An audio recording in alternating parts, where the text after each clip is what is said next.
Dans un petit village vivaient deux amis passionnés par les défis et les voyages. Un jour, nos deux grands amis décidèrent de traverser le désert pour découvrir ce qui se trouvait de l'autre côté du désert. Ils étaient de très bons amis, comme les doigts de la main, et se faisaient totalement confiance. Tout le monde savait qu'ils ne trouveraient pas meilleure compagnie comme ces deux-là. Ils commencèrent leur voyage et marchèrent pendant des jours. Cependant, ils commencèrent à être fatigués et leurs opinions se mirent à diverger. Ils passèrent du simple désaccord du point de vue à une dispute et de la dispute à un débat enflammé comme s'ils étaient des ennemis. La situation atteint un tel point qu'à un moment donné, l'un des deux amis frappa l'autre sous l'effet de la colère et de la fatigue qui les animait. Il se rendit ensuite compte de son erreur et lui demanda pardon. Celui qui avait été frappé fixa le sol et saisissant un morceau de bois, puis il l'écrivit alors dans le sable.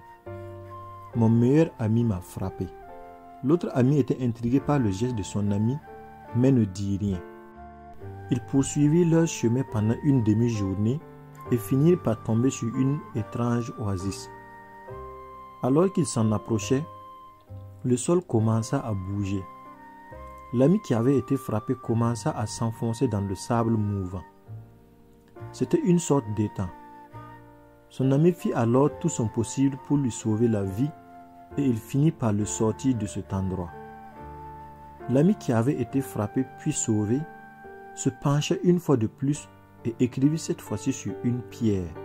« Mon ami m'a sauvé la vie. » L'autre le regardait encore avec plus de curiosité. Il demanda à son ami pourquoi il agissait ainsi. Son ami prit la parole et lui expliqua. Entre amis, les offenses ne s'écrivent que pour être emportées par le vent. En revanche, les faveurs doivent être gravées pour ne jamais être oubliées.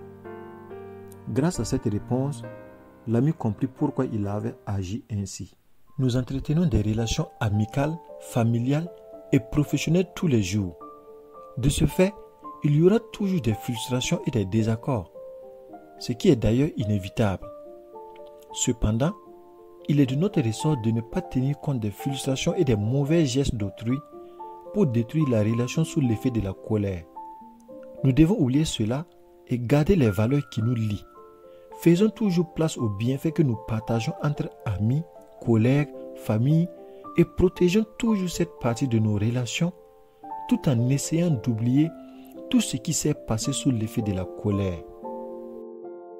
Merci pour l'écoute et soyez bénis.